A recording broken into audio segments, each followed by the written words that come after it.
as you can see in the previous part there, we got ahead and got the HVAC box all pulled out of there, all of the stuff off the cowl, the wiper motor, all that stuff. I pulled the window trim off of the windshield, the cracked, broken windshield. And I went ahead and finished cleaning a bunch of the stuff out the inside of the car. So we finished pulling the column, wiring harness, brake pedal assembly, gas pedal assembly, shifter, all the stuff out of it.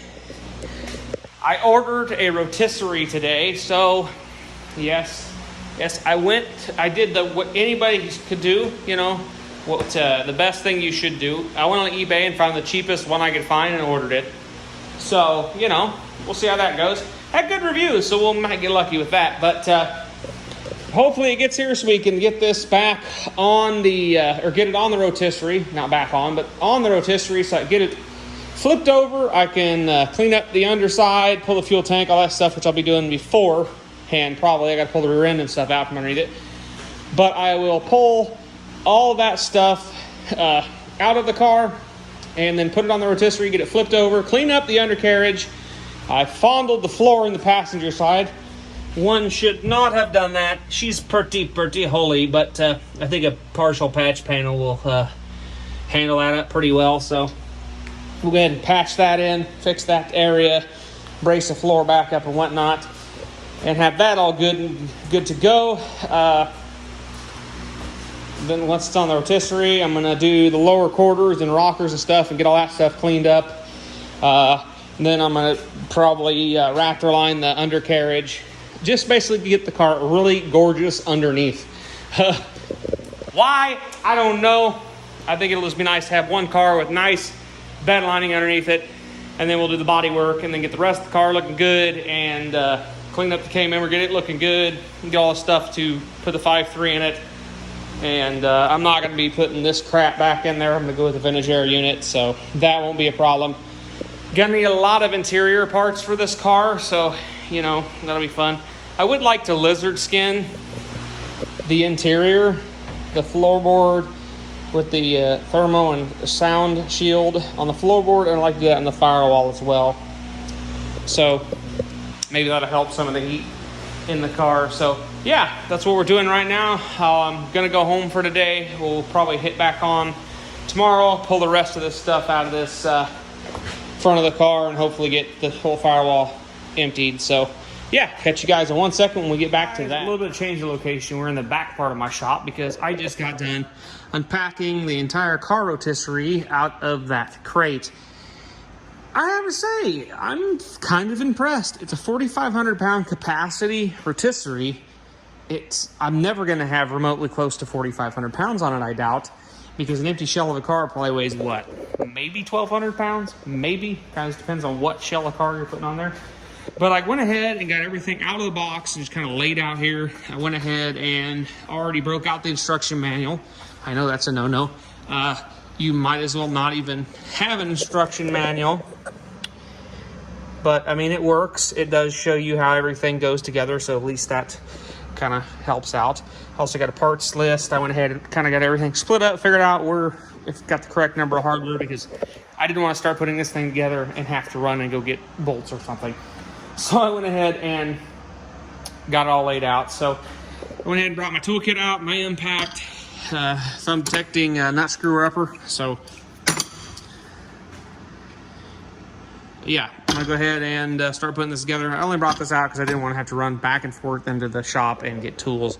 I think I'm gonna put you guys on a tripod. I'm just gonna build it here. My plan is to put the wheels on last, because if I get it kind of all on a deal, I can just pick it up and put the wheels on.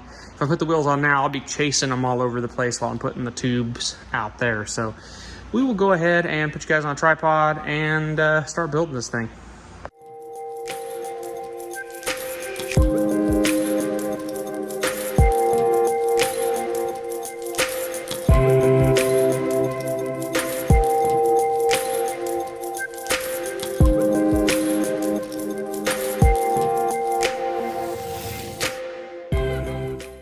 Well, there it is, all put together.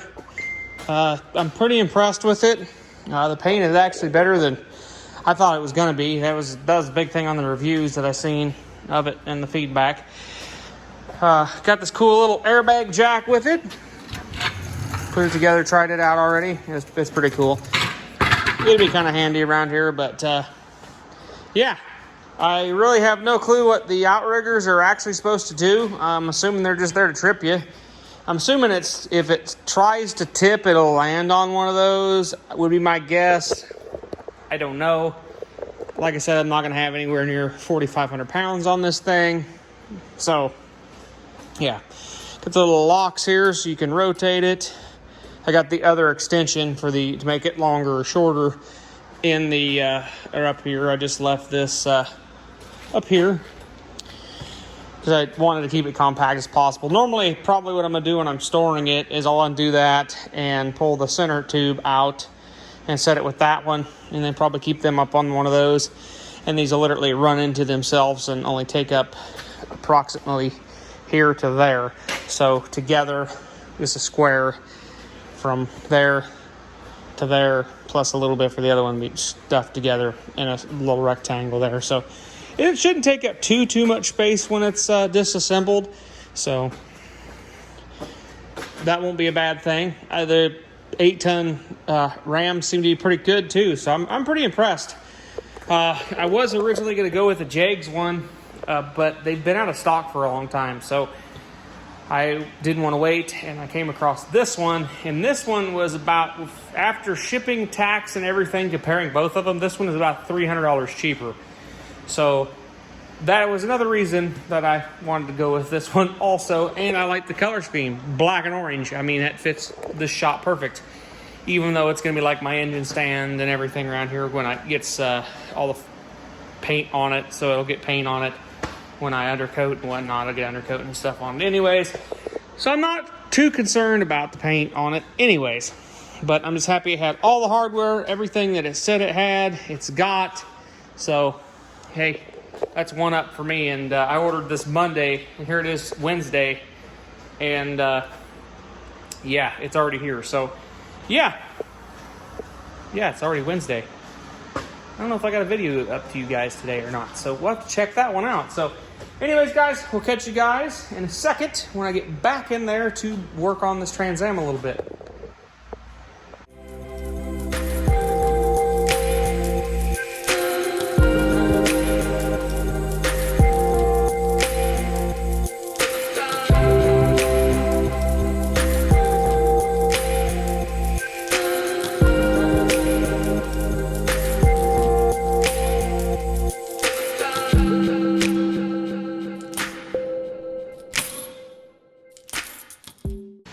Did you know if you don't hit record on your camera, it don't record any footage? Yeah, that's what I did in the beginning of the day, which you guys just caught the second half of the day pulling the rear end out of the car. And it's right there now. So yeah, there it is. Yeah. But yeah, we got it off of the little rollers. It's on jack stands again. Finished cleaning it out, pulled all the column and everything out in the dash.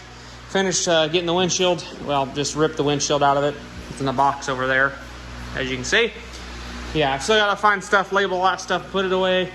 I had to cut the springs, the leaf springs, because I cannot get the bolts to stop spinning in the subframe. Not the subframe, in the rear unibody. So I'm going to have to draw out the spot weld, pull the brackets down off the frame, clean everything up, and then weld the nuts back to the brackets and get the bolts out. What? Yeah. And then, yeah, we cut the heads off, probably pull the brackets off, take the piece off of the frame, draw off the unibody, re-weld the nuts, and then re-weld that back on, which won't be a bad thing, too, because I can get up underneath there and prime it and everything. What are you following me around doing that for? Goofball. Children.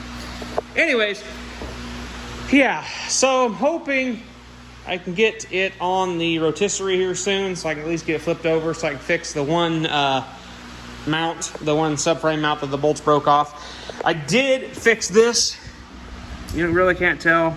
Ignore the crappy welds. I couldn't get in there to clean very well, but it's definitely going to hold, and that's all that matters. All I need to do is get this nut to stay secure so you can tighten it and take it off, whatever.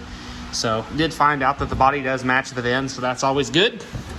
Did drop the fuel tank also, and it's got the build sheet on it too. You can't read it. You can read a little bit of it to make it out. It is the build sheet, but it matches the other build sheet that was behind the seat. So also pulled the trunk lid off, the spoiler, cleaned the trunk out, vacuumed everything up. It is pretty crusty down along this, so I'm going to have to do some attention down below. I am thinking, being as I cut the leaf springs, I was going to put leaf springs on it anyways.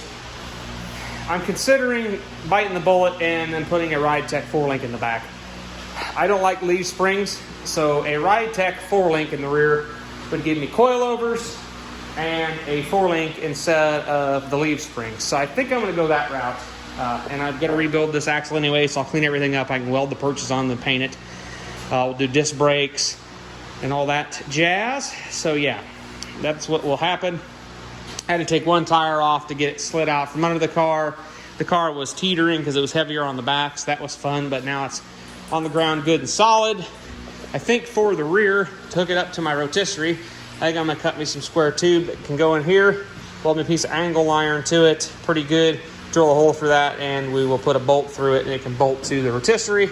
Or I could just get me a heavy bolt and weld the bolt to the piece of square tube too. So we could do that, and then it's going to be bolted to the rotisserie, and then I'll be able to pick the car up, put it on the rotisserie, and then flip it over and get fully indulged with all the rust that we're going to find. And yeah, yay! So anyways, I didn't have very good luck pulling the front windshield out, so I'm going to wait on the rear.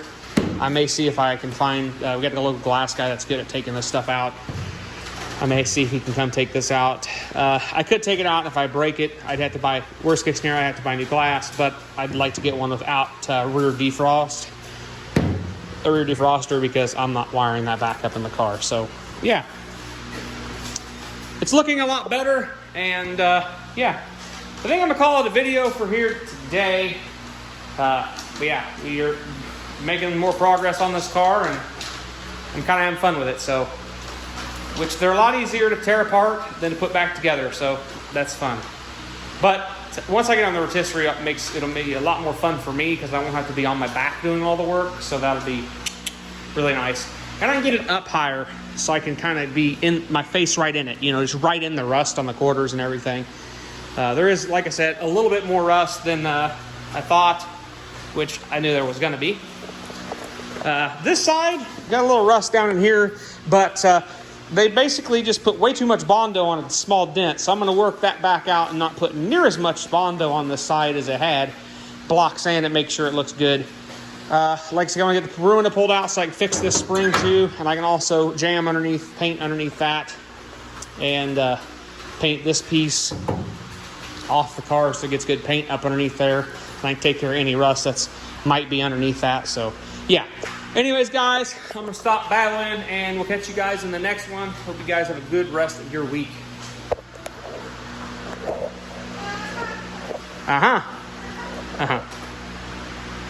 What do you got to say? Anything exciting? What? He said what? He said, Yep, That'd be all, I guess.